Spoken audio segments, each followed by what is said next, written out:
खुशी का है मौका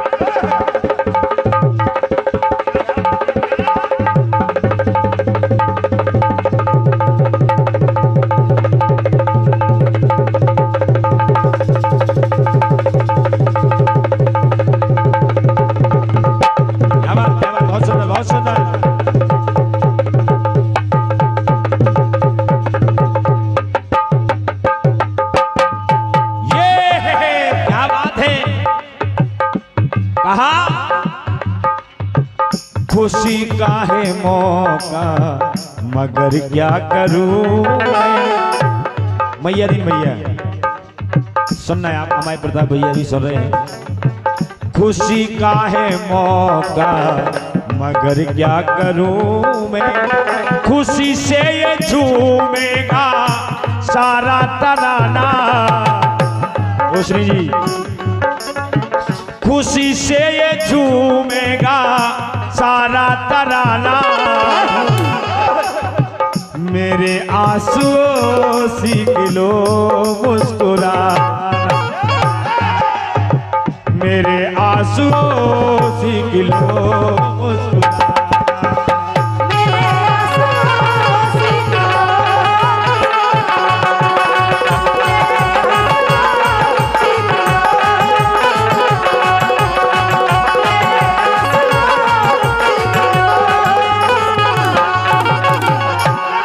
प्रताप भैया 12 साल हो गए ढोलक बजाऊ तुम्हारे संगे कोरस आजा करी इस हमने 20 रुपया दे दे 12 साल में आज कोरस निकली तुमने भाई ढोलक बजाऊ था तो हमने कहा बढ़िया है लेकिन आज कोरस भी कर दी तुमने यही लाइन पे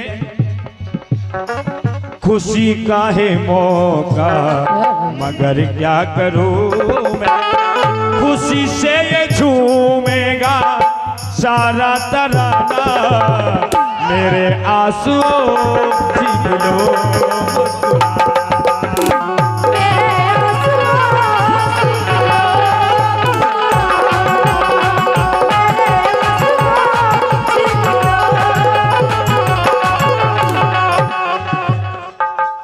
ये कथानक सभी लोग जानते हैं, सभी हमारे विद्वान जनमत विराजमान हैं। एक बार जब माता कैकेयी ने प्रभु राम को वनवास मांग लिया 14 वर्ष के लिए और प्रभु राम जगत जननी माता सीता भैया लक्ष्मण 14 वर्ष के लिए वनवास पहुंच गए। और जब वनवास पहुंचे भैया लक्ष्मण को ए भैया ओ भाई साहब ओ पिताजी ओ कक्का प्रभु जगन्नाथ ये क्या हुआ? हाँ वो वही हुआ जो होने वाला था। ओ भाई साहब गम खाओ तना थोड़ी सी आप 2 मिनट बैठ जाओ तुम्हारी ये हो कहे सुनो आप। जैसे ही प्रभु राम वनवास पहुंचे भैया लक्ष्मण को मेघनाथ ने शक्ति मार दी। हनुमान जी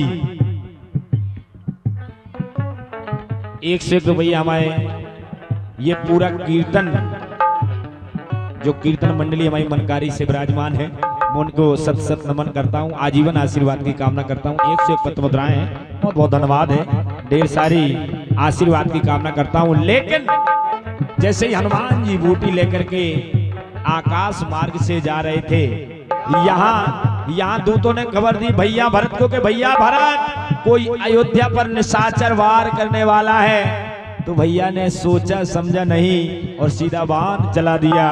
जाके हनुमान जी के बाण लगा तो हनुमान जी हाय राम कहते हुए धरनी पर गिर पड़े। और जैसे ही धरनी पर गिरे भैया भरत की आंखों में आंसू आ गए थे और कहने लगे कि मेरे ही द्वारा मेरे भैया 14 वर्ष के लिए कष्ट में हैं और मैं कितना कष्ट दे रहा हूं, कितना अभागी हूं। तो हुआ क्या, जब हनुमान को गले लगाया तो सुमित्रा माँ देख रही थी। सुमित्रा माँ आई, बोले हनुमान जो मैं कह रही हूं वो संदेशा जाके प्रभु से कहना और कहना। सुमित्रा माँ बोली संदेशा सुनाना।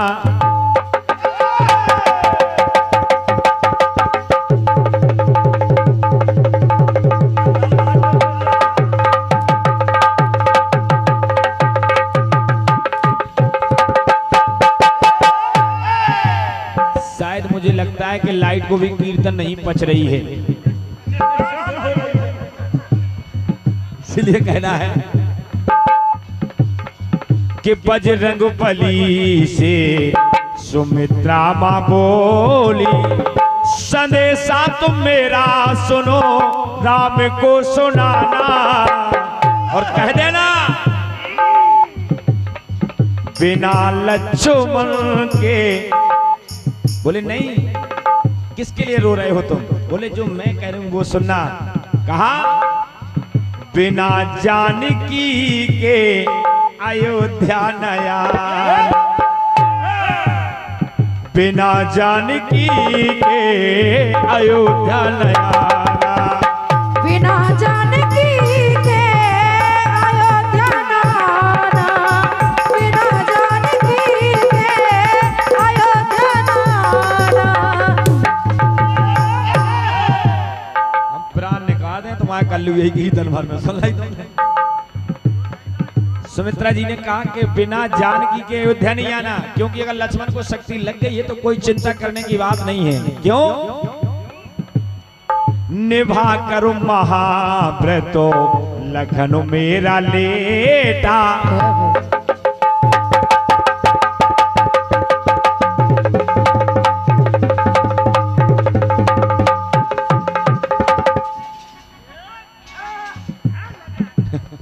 कहा सुमित्रा जी ने निभा करो महाव्रतो लखन मेरा लेटा, और कह देना हनुमान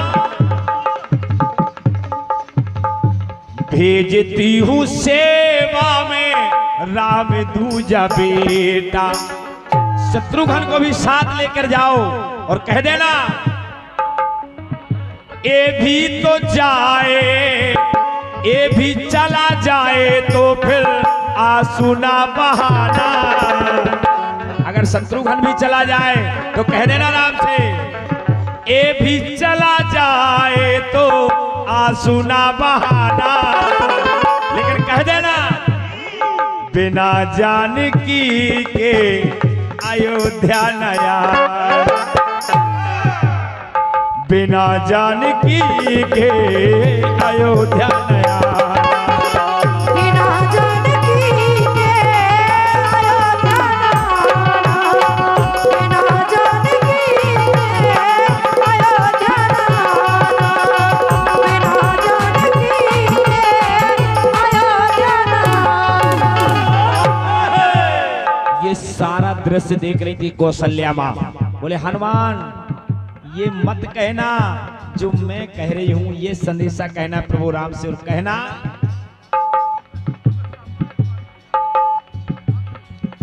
कौशल्या माँ ने हनुमत से बोला और कहा कि हनुमत सुनो तुम मेरा संदेशा सुनाना, और कहना क्या बिना लक्ष्मण के अयोध्या नया आना। क्योंकि कहा जो 14 वर्ष से पतिव्रत धर्म अपना 24 घंटे अपने पति की सेवा में लगाए बैठी है उर्मिला, उसका धर्म क्या होगा पतिव्रत। इसलिए कहना हनुमत सने साजा सुनाना, बिना लक्ष्मण के अयोध्या नया।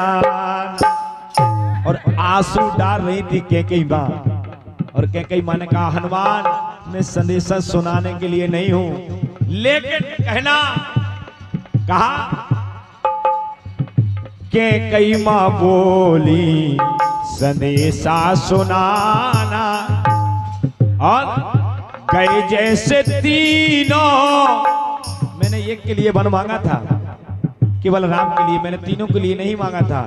तो कहा कैकेयी मां ने अगर चाहते जो मुझको जिंदा बचाना, अगर चाहते जो मुझको जिंदा बचाना, तो बिना लखन सिए के अयोध्या नया, बिना सिए